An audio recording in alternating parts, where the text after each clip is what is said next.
de pionniers. Pieds noirs, c'est notre seul bagage. Pieds noirs, voilà notre fierté.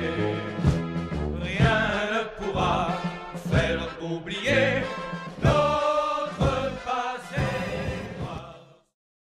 Bonjour et bienvenue pour ce nouveau numéro de Au Forum, en compagnie bien sûr du secrétaire général de Jeunes Pieds Noirs, Bernard Colle. Bonjour Bernard. Bonjour Martial. Alors, le premier Au Forum des rapatriés a été diffusé le 30 octobre 2014.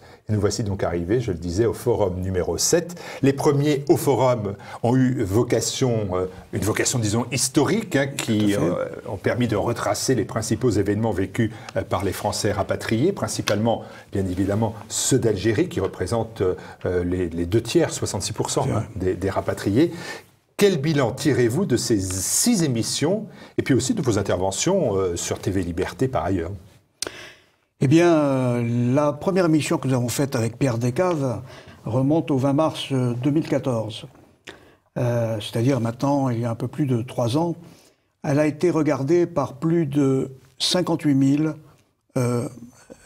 téléspectateurs, on peut dire. Rien que sur YouTube. Rien que sur YouTube. Rien que sur YouTube. Donc en fait, la tendance aujourd'hui que l'on constate, même si les autres émissions ont été moins regardées, elles sont de l'ordre, les hauts forums sont de l'ordre entre 3 000 et 8 000 visiteurs, mais ça correspond à un standard assez classique maintenant, je crois, sur la télévision, sur Internet. Par contre, ce qu'il y a d'intéressant, c'est de voir que des films, comme le film Harkil et Sacrifié, qui a été mis par Télé Liberté en ligne, ou comme le film La valise et le cercueil de nos amis Charlie Cassan et Marie Avenel, atteignent des scores aussi très spectaculaires, 58 000 aussi pour Harkil et Sacrifié, et 358 000 pour La valise et le cercueil. Mais ce qu'il y a de plus intéressant encore, c'est de voir que la croissance du nombre de vues par jour augmente. Elle est de 150 pour Harkil et Sacrifié, et elle est de 400 par jour pour La valise et le cercueil. Donc c'est très encourageant. Nous considérons que, grâce à Télé Liberté, nous avons créé un véritable patrimoine, d'images, un patrimoine de sources historiques, qui est un patrimoine pérenne. Nous sommes dans le domaine de l'information durable. Grâce à Internet, aujourd'hui, ce concept peut prendre vie, l'information durable, et c'est un patrimoine commun à tous les Français, et notamment à tous les citoyens de la francophonie, à tous ceux qui ont vécu dans la plus grande France, et ceux qui y vivent encore, à tous les membres d'Afrique noire, d'Afrique du Nord, etc. Oui. Alors cette valeur patrimoniale, c'est vrai qu'elle est importante, et c'est aussi l'idée que vous avez eue dès le départ d'illustrer vos émissions avec de très nombreux documents originaux, peu connus. Mais d'où proviennent-ils ? Alors nous sommes dans le domaine de l'image. Nous sommes à la télévision. Nous sommes très attachés au fait que lorsqu'on affirme quelque chose, il est évidemment important de montrer la preuve de notre affirmation. C'est d'ailleurs le débat qui nous oppose avec Emmanuel Macron et qu'on va aborder tout à l'heure sur la colonisation. On ne va pas y manquer. En 35 ans d'action quotidienne, nous avons réuni un fonds documentaire très très important qui fait plus de 30 000 documents, 3 000 journaux d'époque, 4 à 5 000 livres, etc. Bon, des films, des photos, et qui servent beaucoup d'ailleurs pour d'autres confrères, pour la télévision. Nous avons travaillé avec les plus grands de la télévision, notamment avec Costel et Clark, par exemple, à laquelle on a failli fournir 70 documents, mais ça ne s'est pas fait. Mais pour des émissions de télévision, comme des films, à Mère Patrie, la Mère Patrie de FR3, par exemple, nous avons fourni pas mal de documents. Harkis, Crime d'État de Michaëla Gagné, pour Arte, nous avons fourni beaucoup de documents, etc., etc. Cherchez-vous à prolonger ce travail de documentation, à enrichir finalement cette documentation, ou est-ce que vous considérez que vous êtes arrivé à remplir l'ensemble des bibliothèques de votre maison ? Dans ce domaine-là, on n'est limité que par la place. Or, on a beaucoup de place, et nous sommes prêts à accueillir les archives des personnes qui voudraient contribuer à faire en sorte que cette information s'enrichisse en permanence. Il y a bien souvent dans les familles françaises énormément de documents originaux, intéressants, qu'il est malheureux de voir bien souvent finir dans les brocantes. Nous achetons beaucoup de documents sur les brocantes, sur eBay maintenant, sur Internet aussi, ou malheureusement qui finissent à la poubelle. Et c'est ça qui est dramatique, c'est de voir ce patrimoine partir, être détruit, bien souvent faute de place, parce que les héritiers, même s'ils s'y intéressent, n'ont pas la place pour conserver l'ensemble de ces documents. Donc on peut vous transmettre... Alors nous sommes preneurs évidemment de tout document, non seulement relatif à l'Afrique du Nord française, aux colonies, mais à l'ensemble de l'histoire de France, enfin contemporaine. Les documents relatifs à l'époque gauloise ou gallo-romaine nous intéressent aussi, mais moins que ceux relatifs au 19e et 20e siècle. Voilà. On va évoquer tout de suite la colonisation. Un crime contre l'humanité, une vraie barbarie, point d'interrogation. Symbole de courage, ciel noir, reflet de volonté. Nous évoquions un instant le sujet qui est celui du déplacement en février dernier d'Emmanuel Macron, alors candidat à la présidence de la République. Il est en Algérie et déclare « La colonisation est un crime contre l'humanité, une vraie barbarie ». Comment les Français rapatriés ont-ils réagi à cette accusation qui les implique, il faut bien le dire, directement? Alors, non seulement elle implique les Français rapatriés, mais elle implique tous les Français en réalité, puisque l'accusation de M. Macron n'est pas spécifique à la colonisation de l'Algérie. Elle porte, c'est la colonisation en général, qui est un crime contre l'humanité, une vraie barbarie. Donc en fait, c'est une accusation universelle. Donc, et elle porte sur toute la colonisation, depuis la conquête du Canada, évidemment, jusqu'à celle de l'Algérie. Donc, l'inquiétude que nous avons, c'est que M. Macron n'a aujourd'hui comme force pour appuyer cette déclaration que sa propre autorité. Il n'a apporté strictement aucune preuve. Et d'ailleurs, on le voit bien, les réactions ont été très rapides et très vives de la part des anciens combattants, qui sont furieux évidemment, parce qu'ils ont mis leur peau pour défendre l'œuvre française outre-mer, et notamment en Algérie. Bon, les harkis, évidemment, qui se sentent très humiliés par cette déclaration, les Français rapatriés, et ce sont des milliers de courriels et de messages qui ont été adressés à Emmanuel Macron. Une plainte en diffamation a d'ailleurs été déposée par le cercle algérianiste. Monsieur Macron a simplement fait envoyer une lettre circulaire par son secrétariat. Il a dit rapidement à la télévision « Je vous ai compris », qui a été suivi d'un incongru « Je vous aime ». Alors le « Je vous ai compris » a été encore très mal pris par les rapatriés, puisque c'est le fameux « Je vous ai compris » du 4 juin 1958 au Forum d'Alger du général de Gaulle, qui a été la tromperie majeure qu'ont vécu les Français rapatriés.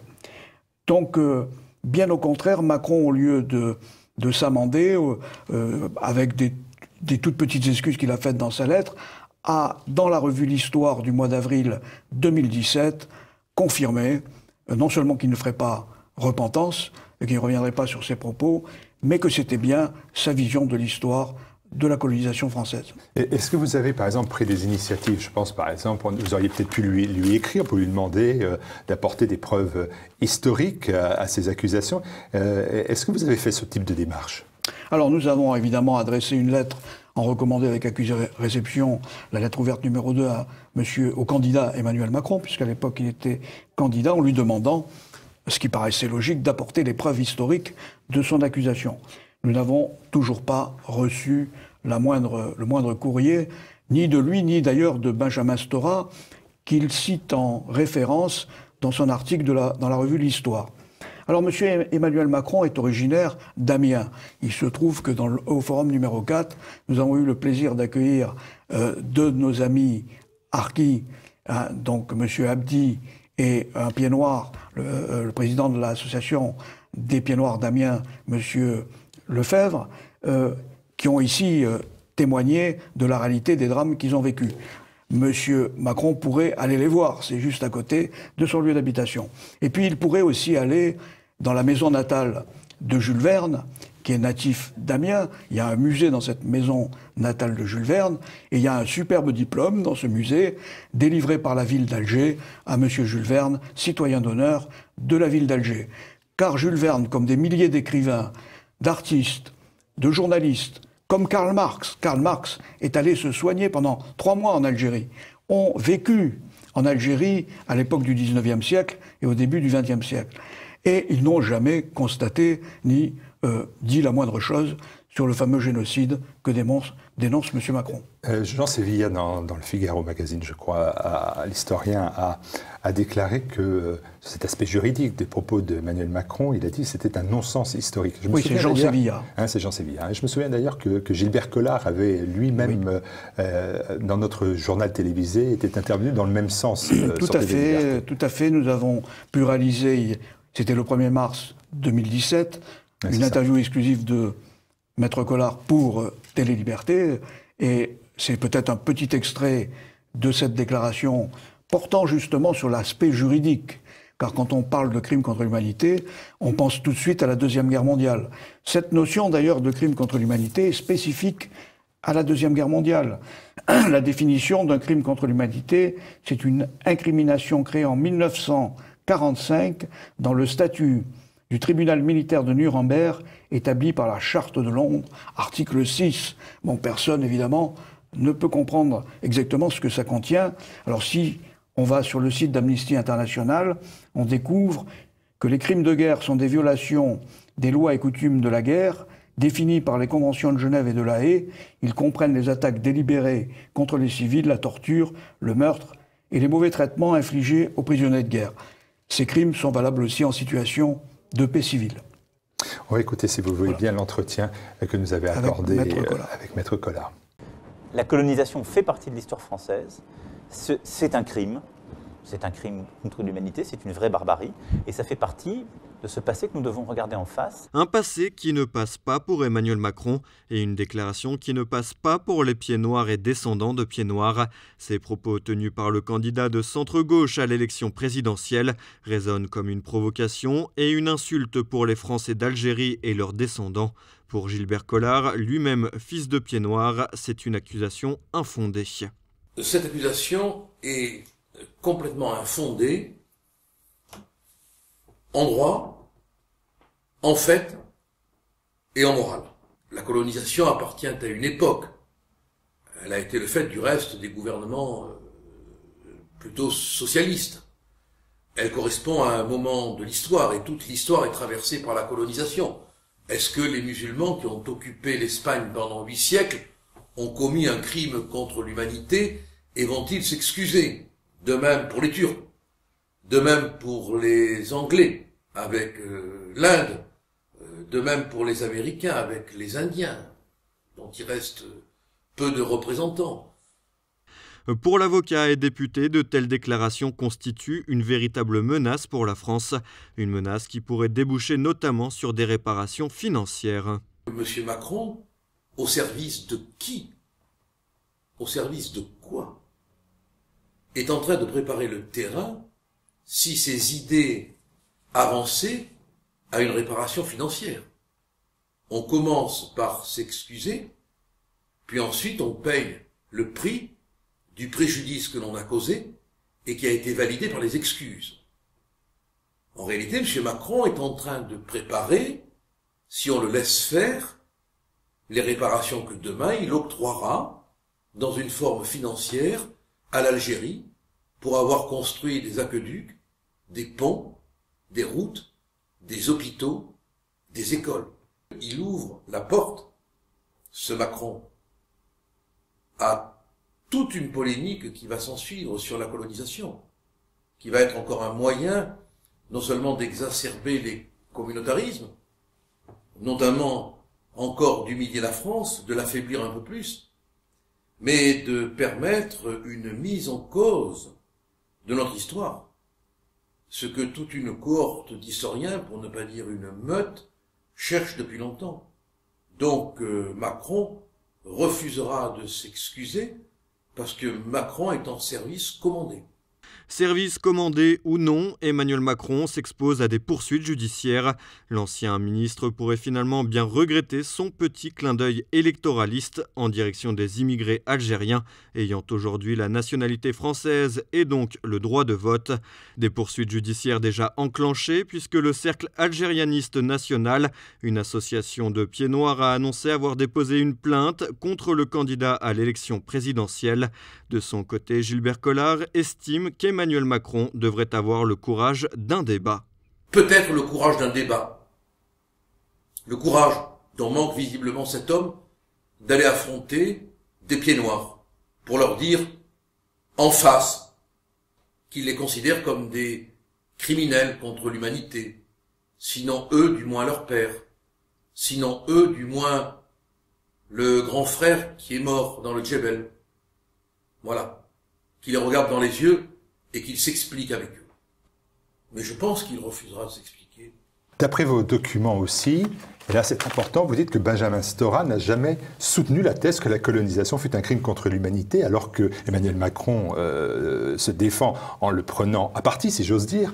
A-t-il évoqué ce thème dans ses articles, Stora ? Alors, de toute la documentation que nous avons sur Benjamin Stora, elle est assez épaisse, nous n'avons pas retrouvé le moindre article de Benjamin Stora accusant la présence française en Algérie de crimes contre l'humanité. D'autant plus que Benjamin Stora est un de nos compatriotes juifs d'Algérie, que la communauté juive d'Algérie a été, dès la conquête de l'Algérie, l'une de celles qui a le plus contribué à l'établissement des Français en Algérie, et c'est celle aussi qui a le plus bénéficié de la population autochtone des bienfaits de la colonisation française, notamment avec la loi Crémieux en 1870, qui en a fait des Français à part entière. Alors que nos compatriotes musulmans auraient souhaité aussi avoir cette nationalité française. Alors Emmanuel Macron a tout simplement fait reprendre, ou un de ses porte-plumes, a tout simplement repris une déclaration de M. Bouteflika du 3 juillet 2005, et qui disait ceci: le colonialisme est un des plus grands crimes et l'un des plus grands crimes contre l'humanité. Pour la société algérienne, la colonisation française a été massivement une entreprise de décivilisation. C'est terrible d'entendre ça. Alors Macron a remplacé ça par barbarie. C'est une véritable barbarie. D'ailleurs, il a repris le terme de Jacques Chirac, que Jacques Chirac avait utilisé lors de la première cérémonie hommage aux harkis le 25 septembre 2001 pour qualifier les crimes du FLN envers les harkis. Il avait utilisé le mot barbarie. Donc on voit bien qu'il y a un travail sérieux qui a été fait de la part des équipes d'Emmanuel Macron et que ce n'est pas le fruit du hasard. C'est donc une véritable volonté culturelle. Il y a un fond culturel dans ces déclarations. Personne ne conteste que pendant la guerre de conquête de l'Algérie, comme dans les guerres coloniales, il y a eu d'ailleurs des massacres et des exactions. C'est impossible. Quelqu'un comme Bugeaud, par exemple, est un ancien de la guerre d'Espagne de Napoléon. Il a connu l'horreur de la guérilla espagnole et de sa répression, qui a été terrible. Tout le monde connaît les tableaux de Goya de cette période-là. Il n'y a pas d'équivalent en Algérie. Aucun des grands orientalistes qui est allé en Algérie au XIXe siècle n'a peint des scènes d'horreur comme celles qu'a peintes à l'époque Goya pour parler de la campagne de Napoléon en Espagne. Est-ce que j'écoutais ce que vous avec intérêt ce que vous étiez en train de me dire, et je voudrais rajouter, vous rencontré Stora personnellement? Oui. Mais qu'est-ce qu'il dit, lui? Parce que s'il ne l'a pas écrit, est-ce qu'il pense cela? Est-ce qu'il est amené par ses travaux à évoquer ces crimes dénoncés par Emmanuel Macron? Alors jamais, nous avons rencontré à de multiples reprises Benjamin Stora lors d'émissions de télévision, notamment à Ciel Montmardi, une émission très diffusée à l'époque de Chavannes. Nous l'avons rencontré lors d'un débat sur France Culture sur le 19 mars, qui était un débat en direct avec d'autres historiens, dont un historien connu qui s'appelle M. Frémaux, qui est lui-même pied noir. À aucun moment donné, M. Stora n'a évoqué le génocide français en Algérie. D'autre part, nous l'avons invité personnellement avec à l'époque notre ami Georges-Marc Benamou, qui est lui aussi originaire d'Afrique du Nord, à venir débattre avec les Harkis lors d'un colloque qui était organisé au mois de novembre 2006 par notre ami et regretté ami Boussa Dazni, qui était le président du comité national de liaison des Harkis. À aucun moment donné, monsieur Benjamin Stora, que j'ai interviewé à la fin de cet entretien, n'a évoqué le moindre génocide fait par la France en Afrique du Nord. Mais alors, quelles seraient les conséquences pour les Français si l'affirmation d'Emmanuel Macron, qui est maintenant, je vous le rappelle, président de la République, devenait une vérité d'État, confirmée d'ailleurs par une loi, par exemple? Tout à fait. Notre sentiment, c'est que devant le succès de la campagne Vérité et justice pour les Français rapatriés, dans lequel nous accusons le gouvernement français de crimes d'État et de crimes contre l'humanité, le parti adverse, puisque c'est la guerre des mémoires, on est dans cette guerre des mémoires, le parti adverse n'a d'autre solution que de porter le débat au même niveau, celui d'un crime contre l'humanité. C'est crime contre l'humanité contre crime contre l'humanité. Et notre sentiment, c'est que les collaborateurs de M. Emmanuel Macron ont considéré que dans la stratégie et la relation commerciale avec l'Algérie, il était important de rééquilibrer le débat de cette guerre des mémoires. En fait, les conséquences peuvent être très lourdes. Car si Emmanuel Macron va jusqu'au bout de sa logique, s'il fait voter une loi, comme ça a été fait pour les Arméniens, mais pas encore pour les rapatriés, reconnaissant ce génocide, eh bien, il faudra réparer. Et réparer sur une population importante, 80 millions de personnes auraient été les martyrs de cette colonisation, sans compter les descendants. Si on fait un rapide calcul sur la base de l'indemnisation de la Shoah, on arrive à 2400 milliards d'euros, c'est-à-dire au budget de la France. Donc c'est-à-dire que si cette loi passe, les générations futures françaises porteront pendant des décennies le poids de cette dette. Et la responsabilité, et la responsabilité morale, c'est-à-dire il y a de quoi écraser totalement le peuple français. On va voir maintenant tout de suite que vous êtes passé à l'offensive et vous dites, eh bien, la décolonisation, ça c'est un crime d'État contre l'humanité et je vais le prouver. On se retrouve tout de suite. Symbole de courage, pied noir, reflet de volonté. Là, nous sommes au cœur de ce forum des rapatriés, ce numéro 7 des forums des rapatriés, c'est la décolonisation. Vous dites que c'est un crime d'État contre l'humanité. Il faut dans tous ces cas-là peser les mots et vous affirmer que si rien ne prouve que le crime contre l'humanité est lié à la colonisation, vous dites que celui de la décolonisation est désormais un acquis historique. Mais quand même, c'est une très grave accusation. Et sur quoi repose cette accusation ? Alors, cette accusation, elle repose sur toutes les preuves que nous avons publiées dans la presse. 28 annonces dans Le Monde, Le Figaro, Valeurs Actuelles, l'Écho de l'Oranie, Politique Magazine, La Provence. Toutes ces annonces ont touché, ça représente 5 millions d'annonces au format A4. Elles ont touché 16 millions de lecteurs, dont toute la classe politique, car quel est l'homme politique qui ne lit pas Le Monde ou Le Figaro, ou Valeurs Actuelles ? Donc en fait, aujourd'hui, nous n'avons reçu strictement aucune contestation de tout ce que nous avons affirmé publiquement. Il n'y a pas eu de plainte, notamment de la famille du général de Gaulle ou de son entourage, puisque nous accusons nommément le général de Gaulle de crimes d'État et de crimes contre l'humanité. Le délai légal de 3 mois étant passé, depuis la publication de ces annonces qui ont plus d'1 an maintenant, c'est un fait acquis, car ça constitue une preuve juridique de la réalité historique de nos affirmations. Est-ce qu'on peut avoir quand même, parce que là vous nous parlez de 28 annonces dans le temps, mais moi je les ai pas toutes en mémoire, c'est le moins qu'on puisse dire. Est-ce que vous n'avez pas l'idée de les proposer à la lecture, si je... Alors elles sont déjà accessibles évidemment sur notre site internet, elles sont largement diffusées lors de nos différents bulletins, mais notre première annonce remonte effectivement au 24 septembre 2008. C'est ça. Donc ça, le temps passe vite. Il est certain que beaucoup de personnes ne les ont pas vues ou les ont oubliées. La première annonce a été faite au moment de la journée nationale hommage aux harkis de 2008.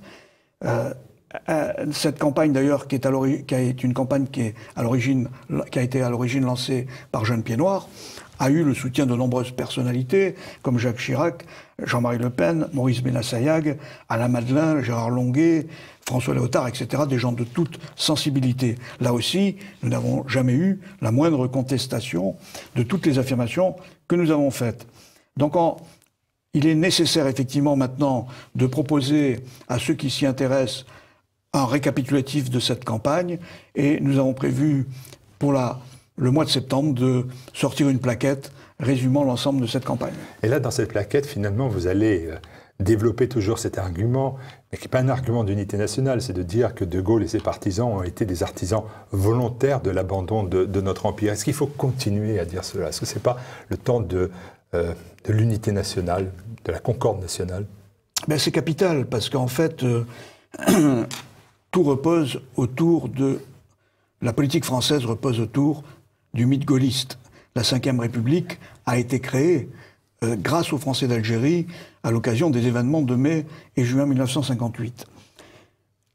Tout ce que nous disons, ce sont des faits historiques, puisqu'ils ne sont pas contestés, c'est qu'ils sont incontestables. Il est intéressant quand même de dégager des grands constats de cette situation. Le parcours de De Gaulle est un parcours très intéressant. C'est un homme qui est seul, qui est officier, et qui est conscient de sa propre valeur, et qui a soif d'arriver au pouvoir suprême. Il sait que pour y arriver, il n'y a qu'une seule solution, c'est de se mettre au service de ceux qui ont déjà ce pouvoir. Donc, dans les années 30, il va devenir d'abord le porte-plume et le nègre même du maréchal Pétain. Ça ne va pas très bien marcher avec eux. En 1927, le maréchal Pétain va se séparer du général de Gaulle, ce qui permettra d'ailleurs à de Gaulle d'écrire que le maréchal Pétain est mort en 1927. Mais de Gaulle ensuite s'oriente vers des hommes plus politiques. Il va faire sa cour auprès de Paul Reynaud, mais aussi de Léon Blum et de Pierre Laval, qui à l'époque sont des personnages de premier plan de la politique française. Il devient le conseiller occulte militaire de Paul Reynaud, dont il écrit d'ailleurs les discours.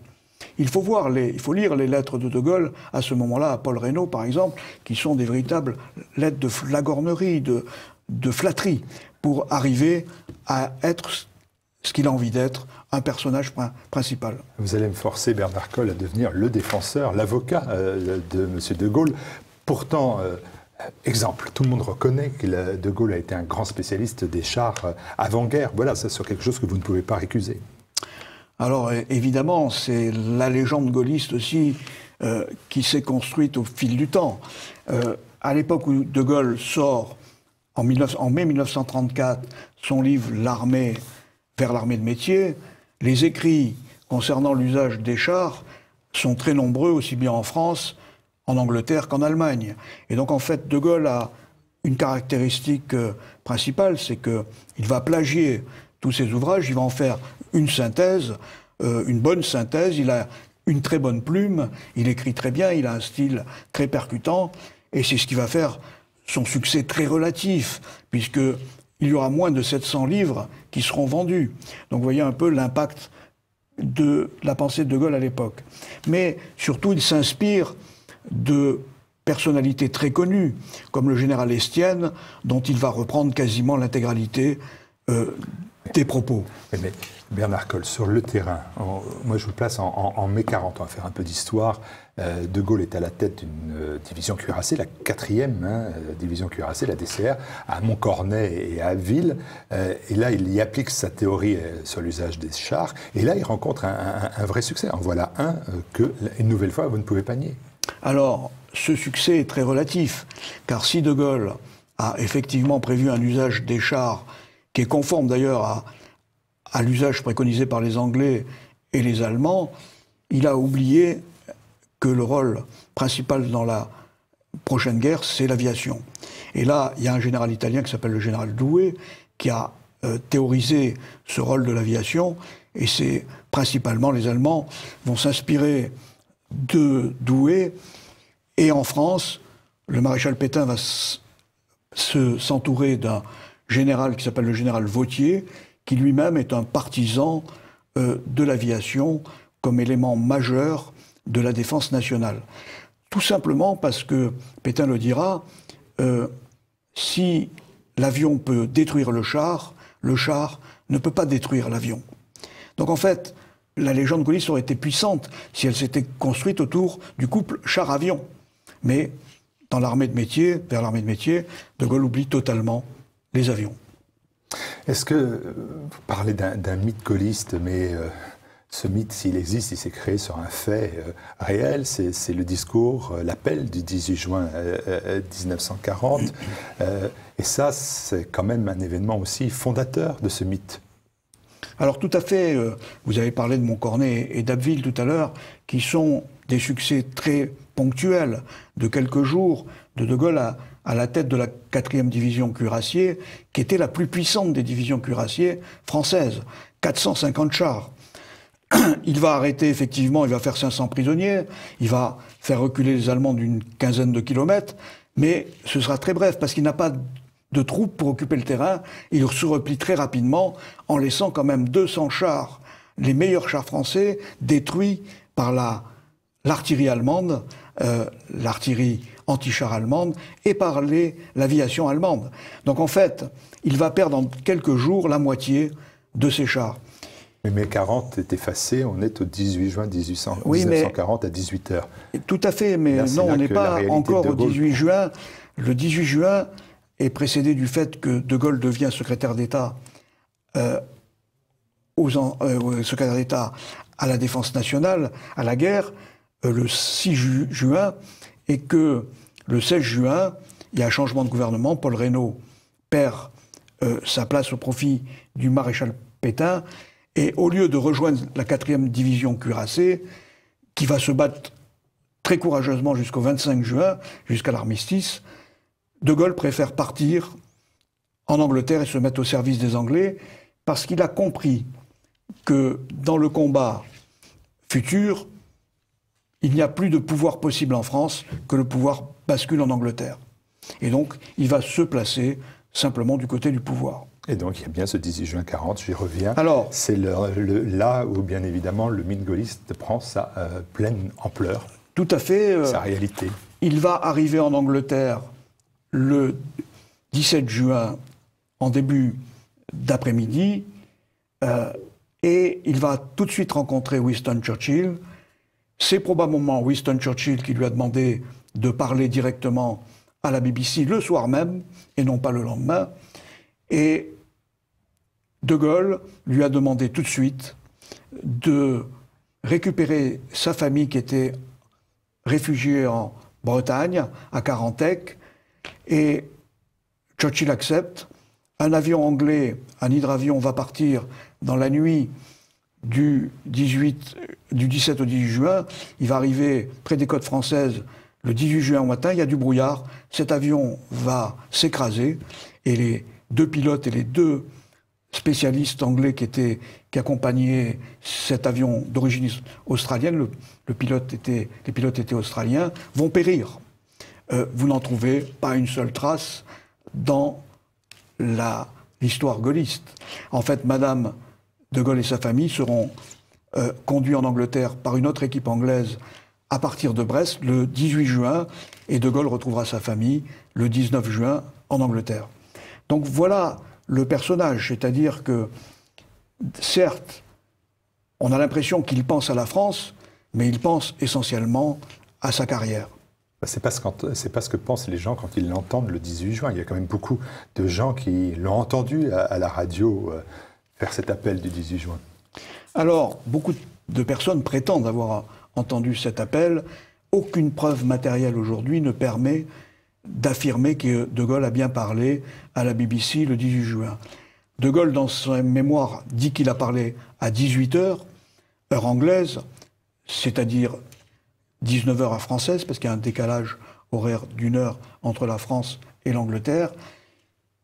Sur le site, en mémoire du général de Gaulle aujourd'hui, il est annoncé que cet appel a été passé à 22h.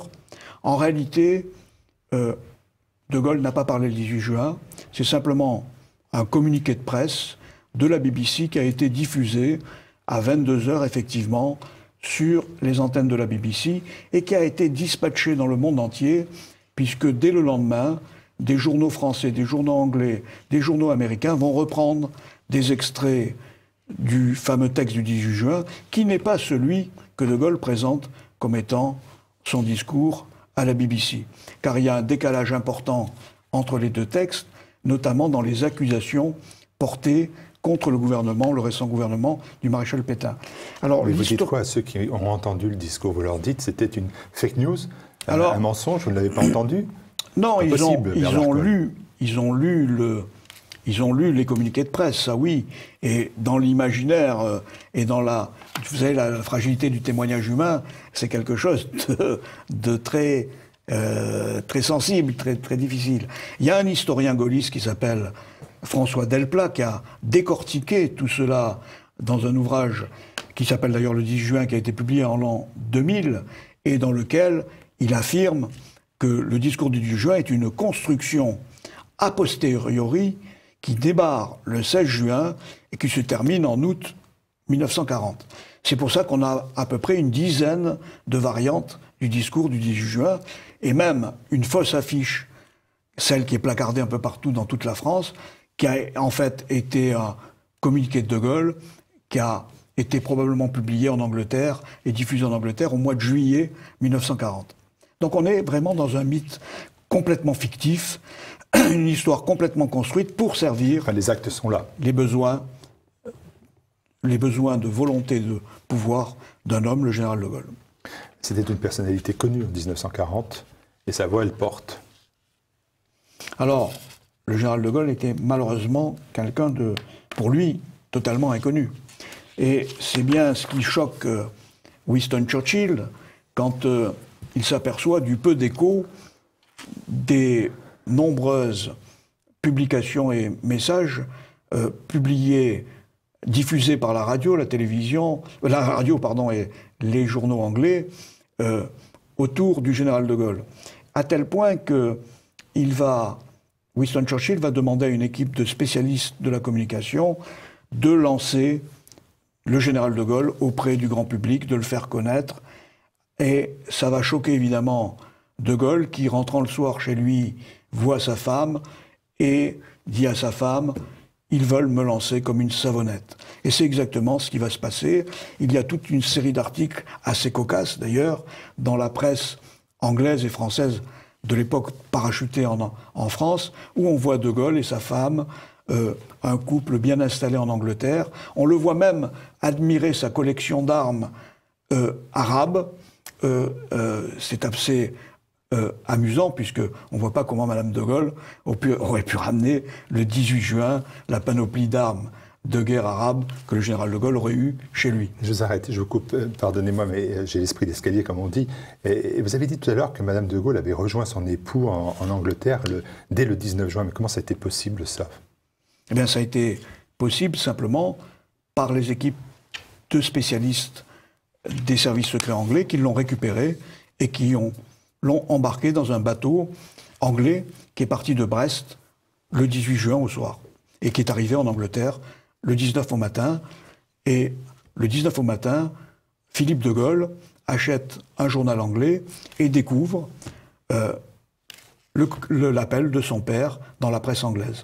Car, il faut bien le dire, dans le Times du 19 juin, l'appel du 18 juin de Gaulle est considéré comme aussi important par le gouvernement anglais que la rencontre Hitler-Mussolini ou que le discours de la dernière heure que Winston Churchill a prononcé le 18 juin après-midi devant les députés anglais et qui a été rediffusé, lui, le 18 juin au soir, ce qui est une des raisons complémentaires qui fait qu'il était fort peu probable que le discours de Gaulle passe en même temps que le discours de Churchill, qui était d'une autre importance. Oui. Donc la presse anglaise a bien diffusé largement, le 19 juin, le communiqué de presse, que d'ailleurs Henri de Kérillis, qui était gaulliste à l'époque et sur place, qualifie d'ordre du jour. Car en fait, c'est un communiqué limité, c'est un ordre du jour d'un général qui s'adresse aux troupes qui sont sur place en Angleterre pour leur demander de le rejoindre. Je vous écoute. On va passer de 1940 à 2017. Pardonnez-moi, parce que oui. Le temps nous est compté. Mais quand je vous écoute, je vois bien que vous faites preuve de ce qu'on appelle une forme d'antigaullisme. Et je ne remets pas en cause les raisons de cela. Mais est-ce que pour vous, ce n'est pas finalement un échec de voir qu'au moment de cette présidentielle, toutes les personnalités politiques, je pense à Emmanuel Macron, mais aussi à Marine Le Pen, à M. Asselineau, Dupont-Aignan, Fillon, Juppé, bien d'autres, se sont revendiqués encore du général de Gaulle. Quel échec pour vous, malgré le fait de dire votre vérité? Non, c'est pas notre vérité d'abord, c'est la vérité historique, c'est autre chose. Nous attendons que les gaullistes démontrent le contraire. Mais le gaullisme a une grande particularité. C'est un peu comme l'ancien magasin, la Samaritaine, dont le slogan était « On y trouve tout à la Samaritaine ». Bien, quand vous lisez De Gaulle, vous y trouvez de tout. Je vais vous donner un exemple. Nous sommes gaullistes. Quand De Gaulle dit quel hécatombe connaîtrait l'Algérie si nous étions assez stupides et assez lâches pour l'abandonner, lors de sa conférence de presse du 23 octobre 1958, on est gaulliste. Donc en fait, la grande force d'un homme politique, et d'ailleurs c'est vrai pour Hitler, Mao, Staline, Franco, Mussolini, tous les grands hommes politiques, ils n'ont pas dit que des bêtises. Ils ont bien souvent dit des choses sensées et ils se sont montrés bien souvent de grands politiques. De Gaulle est dans ce cas. Il y a des choses très intéressantes dans De Gaulle, notamment en termes de gestion de la société et de la vie politique. Mais De Gaulle n'est pas... On ne peut pas le découper en tranches. On ne peut pas dire il y a des bonnes tranches, celle du 18 juin et celle du 19 mars. C'est un tout, comme d'ailleurs le maréchal Pétain. C'est un paradoxe, mais De Gaulle, qui a été l'adorateur du maréchal Pétain, Pétain était son modèle, a fait condamner Pétain. Il se trouve que par un retournement de l'histoire assez logique, De Gaulle se trouve exactement dans la même situation que Pétain. On ne peut pas glorifier le Pétain de Verdun parce qu'il y a eu le Pétain des lois anti-juives. Ben, De Gaulle est dans le même cas exactement. On ne peut pas le glorifier. On ne peut plus glorifier le De Gaulle du 18 juin parce qu'il y a le De Gaulle du 19 mars. Eh bien écoutez, on va abandonner De Gaulle quelques instants pour évoquer les leçons à tirer de cette guerre des mémoires. Colonisation, décolonisation, c'est la guerre des mémoires. Juste quand même sur un dernier mot sur la puissance du gaullisme, c'est que De Gaulle a laissé une constitution qui est une constitution de président monarque. Et François Mitterrand, qui était très hostile à cette constitution, l'a maintenue quand il est arrivé au pouvoir. Noir, symbole de courage, pied noir, reflet de volonté. Quelles leçons à tirer sur cette guerre des mémoires, colonisation, décolonisation? On se retrouve pour ce forum numéro 7, forum des rapatriés, avec Bernard Colle, le secrétaire général de Jeunes Pieds Noirs. Les enjeux, Bernard Colle, de ce qui est présenté comme une simple guerre des mémoires sont donc plus importants finalement qu'une simple querelle d'une vérité historique. Quels sont les grands constats que l'on peut dégager de cette période colonisation, décolonisation? Alors effectivement, si on se limite à la bataille des mémoires, on est un peu déçu de l'analyse de cette période de colonisation, décolonisation. Pour nous, les enjeux sont des enjeux de géopolitique, de conflits entre les grandes puissances, et notamment avant-guerre, dans les années 30, les États-Unis s'aperçoivent, après la crise de 1929, qu'il leur faut des débouchés nouveaux, qui ne peuvent plus rester concentrés sur leur propre marché interne, et il y a des marchés énormes qui sont encore complètement, qui ne sont pas valorisés, ce sont les grands empires coloniaux. Anglais, français, portugais occupent effectivement des territoires presque un tiers de la surface du monde. Donc en fait, Roosevelt va engager d'ailleurs, juste un peu avant-guerre, ce concept de décolonisation, et les États-Unis vont se lancer évidemment pendant la guerre, comme ils vont avoir la main mise sur la totalité de l'effort de guerre. Ce sont les États-Unis qui mènent la Deuxième Guerre mondiale. L'Angleterre et la France dépendent totalement pour leur armement, comme d'ailleurs l'URSS des États-Unis, de la puissance industrielle des États-Unis. Franklin Roosevelt, va lancer l'idée pendant la Deuxième Guerre mondiale de la nécessité, après la fin du conflit, de décoloniser. Oui. La Seconde Guerre mondiale, finalement, ça va amplifier cette politique-là. Oui, la Deuxième Guerre mondiale devient un accélérateur, et si De Gaulle est au service des Anglais, et dépend totalement des Anglais de 1940 à 1942-43, ce sont les Américains qui prennent la main à partir de 1943. Et il ne faut pas oublier quand même que dès 1941, De Gaulle va lâcher la Syrie et le Liban. c'est déjà un premier signe. Et en 1945, 44, 45, il va rencontrer aux États-Unis Roosevelt et il va dire à Roosevelt qu'il approuve la politique de décolonisation. Pour vous, il y a une véritable volonté des États-Unis d'en finir avec les grands empires coloniaux, finalement. Prendre la place. Les États-Unis, évidemment, cherchent des marchés nouveaux, c'est tout à fait cohérent. Ils ont besoin d'avoir accès à ces marchés qui sont réservés aujourd'hui aux puissances, qui étaient réservés alors aux puissances coloniales. Il est tout à fait logique de décoloniser dans leur esprit. Il leur faut par contre des hommes pour faire cette décolonisation. De Gaulle part du pouvoir en janvier 1946 et on voit tout de suite que les responsables de la 4e République, eux, par contre, sont loin d'être favorables à cette politique.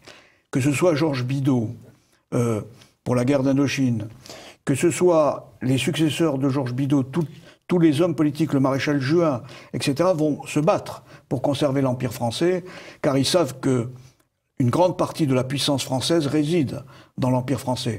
C'est d'ailleurs ce qui a permis à De Gaulle de revenir en 42-43. C'est l'Empire français qui lui a servi de base. Mais en 1954-55 arrive un homme de l'équipe de Gaulle de Londres, c'est Pierre Mendès France. Et Pierre Mendès France va lâcher le Maroc, enfin l'Indochine, le Maroc et la Tunisie. Je vous l'ai dit, il y avait une volonté des États-Unis d'en finir avec les grands empires coloniaux. Bon, vous montrez que les faits le démontrent. Mais en 1945, le monde n'est pas sous la domination des États-Unis. Hein. Le monde il est découpé en 3 blocs. Hein. Tout à fait. On l'a un peu oublié, il y a l'URSS qui à l'époque c'est ce qu'on appelle la guerre froide. Le pendant des États-Unis, c'est l'URSS. En fait, il y a 2 grands blocs, mais le leader au niveau mondial reste pour les Occidentaux, les États-Unis. L'URSS se cantonne principalement à l'Europe de l'Est et à la Chine, puisque la Chine devient un pays communiste en 1949. Le 3e bloc, c'est les non-alignés, comme l'Inde, par exemple, qui attendent de savoir ce qui se passe, car ils n'ont pas les moyens, évidemment, de participer à cette guerre. Est-ce qu'on peut considérer qu'il y a des actes qui ont eu des effets sur cette politique de décolonisation? On pense par exemple à la découverte des gisements du Sahara. Eh bien, la découverte, la confirmation plutôt de l'importance des gisements de pétrole du Sahara va être la cause principale de la perte de l'Algérie française. Car jusqu'en 1953, les États-Unis ne s'intéressent pas beaucoup au Sahara. C'est essentiellement une étendue de sable, mais en 1954, on a la confirmation de l'importance des gisements du pétrole, et comme par hasard, l'insurrection algérienne commence le 1er novembre 1954. Il faut dire que dès 1943-44, après la conquête de l'Afrique du Nord par les Américains, le débarquement du 8 novembre 1942, les Américains et les Anglais vont remplacer les agents des services spéciaux de l'Allemagne nazie et italiens dans l'action auprès des populations locales pour déstabiliser ces régions, notamment en fournissant des armes. Nous avons de nombreux récits maintenant des agents spéciaux français qui ont contré ces actions, particulièrement sur le terrain. Donc en fait, si je comprends bien, vous me dites en gros que les États-Unis et l'URSS, d'ailleurs, ne pouvaient pas laisser la France disposer de ressources énergétiques, lui ouvrant la voie d'une véritable indépendance. Et c'est dans ce contexte, quand même, qu'en 1957, il y a le déplacement du général de Gaulle. Voilà, en voyage au Sahara. Il est à ce moment-là dans une traversée politique d'un autre désert, celui de la France. Est-ce un élément de votre analyse que vous prenez en compte aussi, ce voyage? C'est assez curieux quand même, parce que le général de Gaulle se déplace au Sahara en 1957. Il va constater sur place, on le voit dans les articles de presse de l'époque, la réalité de cette indépendance énergétique de la France. Il le dit. Il le dit, et ses ministres d'ailleurs vont, jusque dans les années 60, comme Pierre Guillaumat, clamer partout que le pétrole saharien, c'est la liberté énergétique de la France, c'est la possibilité de constituer un bloc de 100 millions d'habitants autour de la francophonie, avec tous les États africains, avec l'Empire français. Et c'est évidemment ce bloc que ni les États-Unis, ni l'URSS ne souhaitent voir se créer. Là aussi, c'est tout à fait cohérent en termes de géopolitique. Et en 62, De Gaulle choisit la voie de l'abandon du Sahara. Alors évidemment, à la surprise de tout le monde, et notamment d'un certain nombre d'industriels français, il y a le témoignage d'un grand patriote français qui s'appelle Paul-Louis Weller, qui était un financier et un industriel de renom, qui avait fait fortune avec les moteurs d'avion Gnome, et qui voit Georges Pompidou en 1962, début 62, et qui dit « mais De Gaulle ne va pas lâcher le Sahara quand même ». Et Pompidou lui dit « je vais intervenir ». Quelques jours après, il lui téléphone et lui dit « non, De Gaulle lâchera le Sahara ». Aussitôt, Paul-Louis Weller vend toutes les actions qu'il avait des compagnies pétrolières sahariennes que Georges Pompidou lui avait conseillé d'acheter dans les années 50. Voilà les dessous réels de la vraie politique. À partir de là, se crée un réseau autour du pétrole du Sahara qui va constituer ce qu'on va appeler ensuite la Franc-Afrique et la Franc-Algérie autour de la compagnie Elf. Donc ça va être tous les détournements de fonds qui vont se produire avec la compagnie française Elf. Alors, dans la décolonisation, il y a un élément dont on parle jamais véritablement de manière claire, ce sont les conséquences de cette décolonisation hâtive, mal préparée, et une conséquence, ça va être la migration des populations des anciennes colonies vers les pays colonisateurs, c'est-à-dire principalement le départ de beaucoup de gens du Maghreb vers l'Europe, vers la France tout particulièrement. Oui, il y avait très peu de migration, en fait, des colonies françaises vers la métropole. En dehors de l'expédition coloniale de 1931, où les Français ont pu découvrir l'Empire français, il y a très peu d'Africains ou d'Arabes en France avant 1939. Et quand De Gaulle décide de lâcher toutes les colonies, il va mettre à la tête de tous ces pays des présidents qui lui sont attachés, qui proviennent bien souvent du milieu politique français, ou tout simplement comme le sergent-chef Bokassa, qui va devenir empereur. Bon, on connaît bien Houphouët-Boigny, qui lui avait été ministre de Gaulle, a été député sénateur. Quand même, quel est le pays qui a permis à un sergent-chef de devenir empereur? C'est un drôle de génocide, là aussi, pour M. Emmanuel Macron. Et M. Houphouët-Boigny, quant à lui, il sera l'heureux possesseur de tableaux de Monet, de Renoir, de Picasso, grâce à la colonisation. Et il fera construire dans son village d'Afrique une cathédrale qui est la copie conforme de Saint-Pierre de Rome. Si on appelle ça une décivilisation, on est quand même un peu surpris. Alors pourquoi dans ce contexte de migratoire prévisible, moi je vous pose des questions qui me viennent à l'esprit.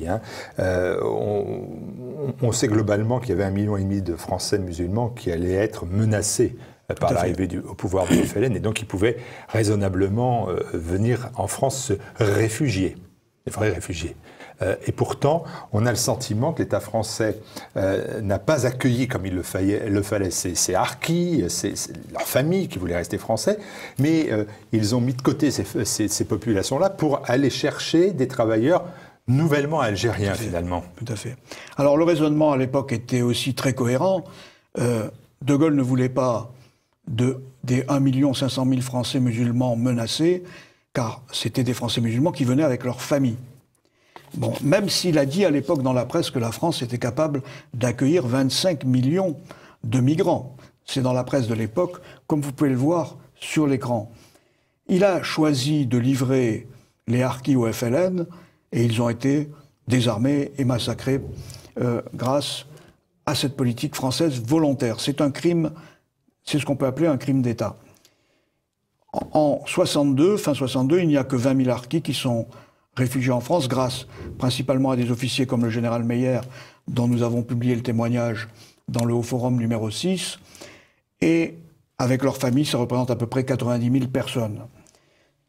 Pour éviter les conflits entre les 300 000 Algériens que les industriels français demandent à De Gaulle pour faire tourner les entreprises françaises, qui sont essentiellement des hommes, qu'on va pouvoir renvoyer en Algérie quand on n'en aura plus besoin, pour éviter un conflit avec ces nouveaux Algériens et les harkis, De Gaulle et son gouvernement préfèrent parquer les harkis dans des camps, ce qui fait que l'immigration algérienne va bénéficier de toutes les prestations sociales, de tous les avantages sociaux de tous les citoyens français qui vivent dans les villes, etc., alors que les harkis vont être totalement défavorisés en scolarisation, en emploi, etc., d'où la révolte des camps de harkis de 75 et de 91. Est-ce que les proches collaborateurs de Gaulle étaient informés de tout cela? Là, il y a aussi un débat là-dessus. Les collaborateurs du général de Gaulle, comme Raymond Aron, l'ont écrit dans leur mémoire. Ils ont écrit effectivement qu'ils étaient parfaitement au courant, mais que de Gaulle, en fait, n'avait pas d'autre solution pour obéir aux Américains que de pratiquer la politique qu'il a pratiquée. Et, comme le dit Raymond Aron, de Gaulle a masqué par des mots les crimes qu'il a accomplis. C'est Raymond Aron qui l'écrit dans ses mémoires.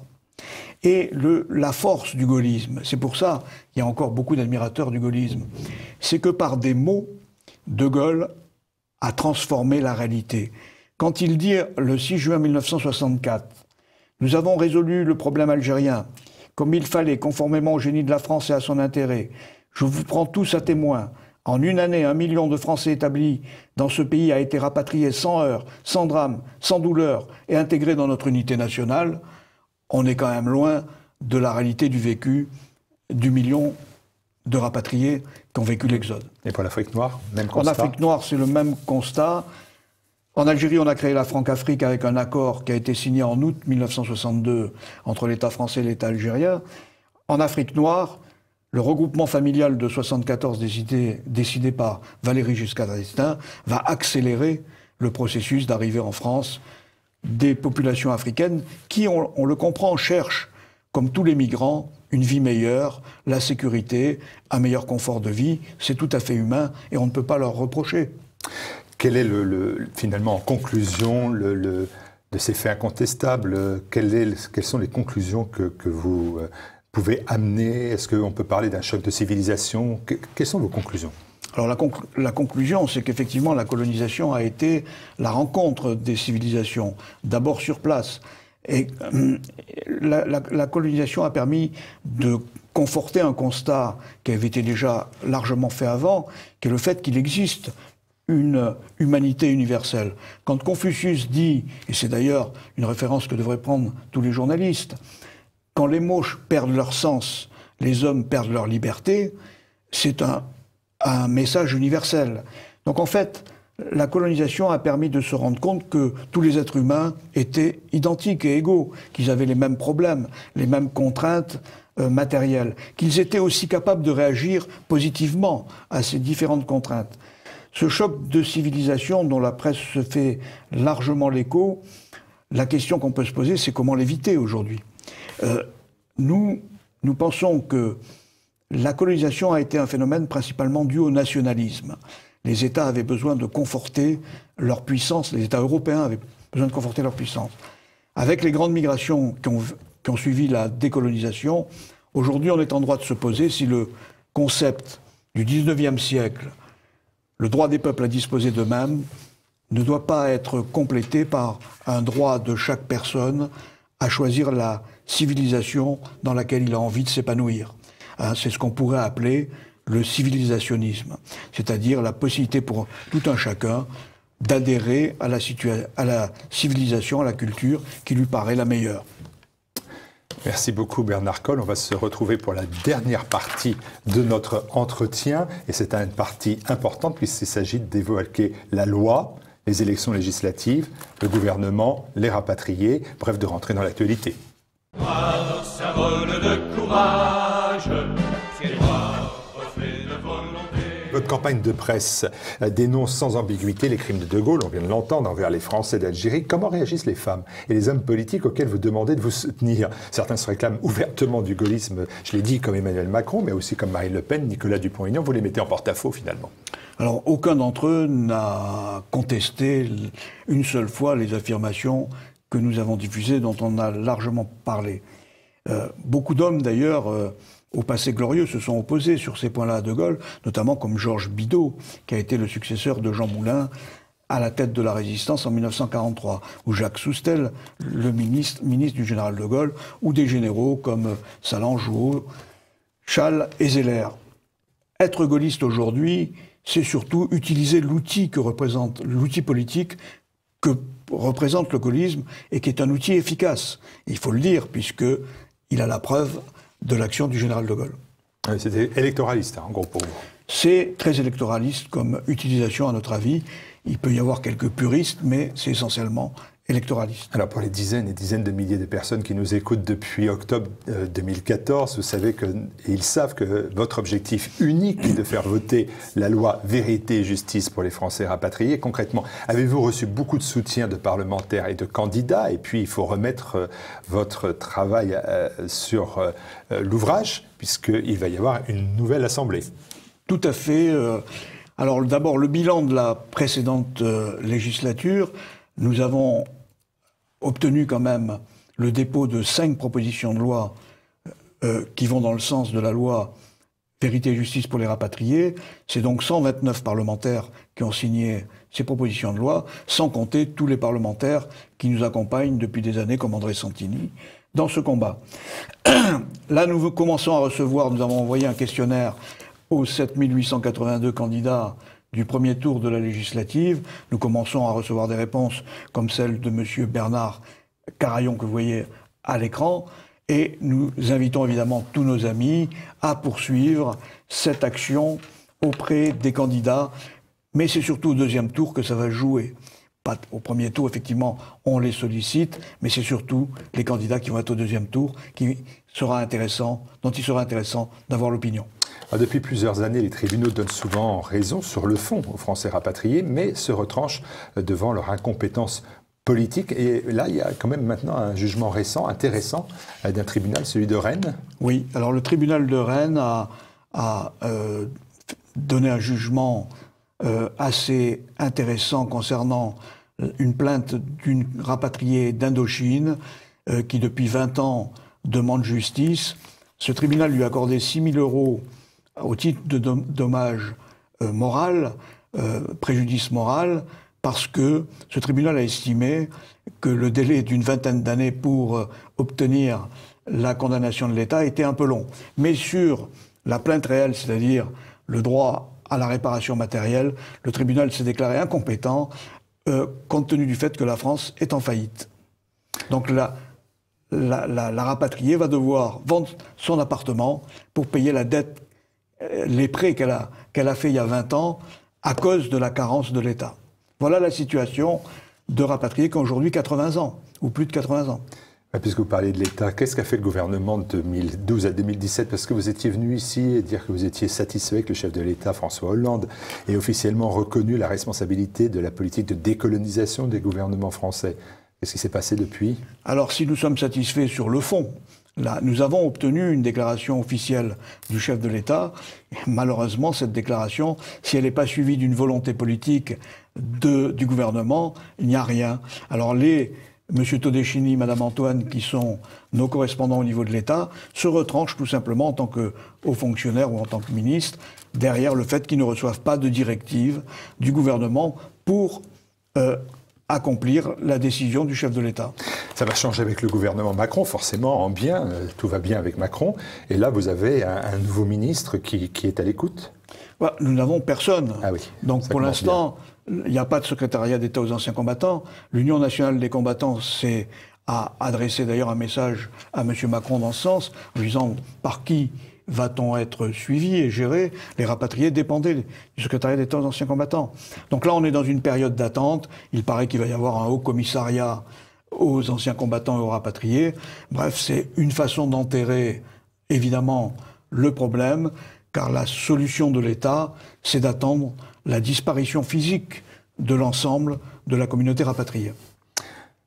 L'actualité de ces rapatriés, de nos amis rapatriés, y a-t-il prochainement des rencontres auxquelles vous conviez tous nos amis qui nous regardent aujourd'hui? Alors il va y avoir des rencontres au niveau local, comme le 10 juin, la ville d'Antibes va accueillir le théâtre de la famille Hernandez, une pièce très célèbre de Geneviève Baylac, qui a commencé en France en 1957. À Marseille, nos amis de l'Association nationale d'Oranie organisent une grande rencontre à l'occasion du 55e anniversaire de l'Exode. Il y a aussi la pièce de théâtre d'un de nos compatriotes qui s'appelle Claude Nal, qui rencontre un très grand succès. Le 22 juin, Secours de France recevra Malika Sorel-Sutter pour lui remettre le prix Clara Lanzi. Et il y a évidemment d'autres manifestations que vous trouvez dans toutes les revues rapatriées ou amies, comme l'UNC, l'Écho de l'Oranie ou Secours de France. Et puis surtout, il y a la rencontre du 25 septembre, la 17e journée nationale hommage aux harkis, ainsi que celle du 5 décembre en hommage aux victimes civiles et militaires de la guerre d'Algérie. Et là, on attendra à la rentrée la décision de M. Macron et de son gouvernement. M. Macron ira-t-il présider la cérémonie en hommage aux harkis comme l'a fait Hollande ou n'ira-t-il pas? Ça va être un moment important de la vie de la communauté, de savoir quelle va être la position du nouveau chef de l'État et de son gouvernement. Sur la base de votre expérience pour la loi Vérité et Justice pour les Français rapatriés, vous avez lancé dans le précédent forum, numéro 6, l'idée d'appliquer votre démarche à d'autres sujets de société. Avez-vous eu des propositions de loi intéressantes, forcément, hein, et maintenant de vos multiples contacts? Alors, dans toutes les propositions que nous avons reçues, autour de cet article 6 de la Déclaration des droits de l'homme qui permet à tout un chacun, en finale, de déposer, de proposer une loi, nous avons retenu une loi qui va dans le cadre de la moralisation de la vie politique française, dont d'ailleurs Monsieur François Bayrou s'est fait un peu l'écho indirectement dans sa conférence de presse du 1er juin, il y a quelques jours. C'est celui de supprimer les réserves parlementaires, par exemple. On ne comprend pas pourquoi un député a le droit de distribuer entre 133 000 euros et 250 000 euros, voire plus, à des associations locales. C'est pas le rôle d'un député. Le rôle d'un député, c'est de proposer, de faire voter des lois. On ne comprend pas non plus pourquoi l'État redistribue 34 milliards à 40 milliards d'euros par an avec les collectivités locales aux associations, avec toutes les dérives que ça a. Tout le monde se souvient de l'affaire de la députée Sylvie Andrieux, qui a distribué 700 000 euros à 4 associations pour sa réélection. Donc en fait, on voit que tous ces détournements de fonds se font uniquement au profit du monde politique, comme d'ailleurs la taxe audiovisuelle de 137 euros que chacun d'entre nous payons sur notre taxe d'habitation. L'État n'a aucune valeur ajoutée dans ces redistributions d'argent. La loi que nous allons proposer permettra à chaque citoyen d'attribuer ses montants. Il faut payer, il faut financer les partis politiques, il faut financer les associations. Mais c'est le citoyen qui doit choisir le parti politique, l'association et le média, les médias qu'il a envie de soutenir. Et là, je pense que Télé Liberté pourrait recevoir peut-être des dons un peu plus importants que ceux qu'il reçoit actuellement. Si c'est toujours avec la garantie de l'indépendance et de la liberté, pourquoi pas? Voilà. Avez-vous reçu d'autres propositions? Alors, évidemment, le problème qui préoccupe le plus les gens, c'est le mode d'élection des députés notamment. Tout le monde se demande pourquoi les députés français ne sont pas élus à la proportionnelle, comme les députés européens. Donc en fait, là, nous allons déposer une proposition de loi dans ce sens, ainsi que la prise en compte du vote blanc et du vote nul, qui est une forme d'expression importante des citoyens. Ça prouve qu'ils ne sont pas satisfaits. Comme d'ailleurs, une demande qui revient souvent, c'est celle du vote obligatoire. Un certain nombre de pays pratiquent le vote obligatoire. Le vote est un droit, mais c'est aussi un devoir. Donc, vous voyez que progressivement, Vox Populi est en train de se mettre en place sur des projets de société et des thèmes qui peuvent intéresser un large public. Je vous propose de les aborder, ces sujets, mais lors de notre prochaine rencontre, notre prochain rendez-vous, ce sera en septembre, parce qu'il faudra bien faire correspondre au forum avec la 17e journée nationale en hommage aux harkis. Tout à fait, nous espérons vous apporter d'autres nouvelles concernant ces campagnes, aussi bien pour la loi que pour les autres propositions Vox Populi sur lesquelles nous sommes en train de travailler. Merci Bernard Colle, merci aux téléspectateurs d'avoir suivi ce Haut Forum qui sera donc suivi en septembre prochain d'un nouveau numéro. Merci beaucoup Bernard Colle. Merci Martial de votre accueil. Symbole de courage, pied droit, reflet de volonté. nation, sans distinction, fils de pionniers. Pieds noirs, c'est notre seul bagage. Pieds noirs, voilà notre fierté. Rien ne pourra faire oublier notre passé. Noir, symbole de courage.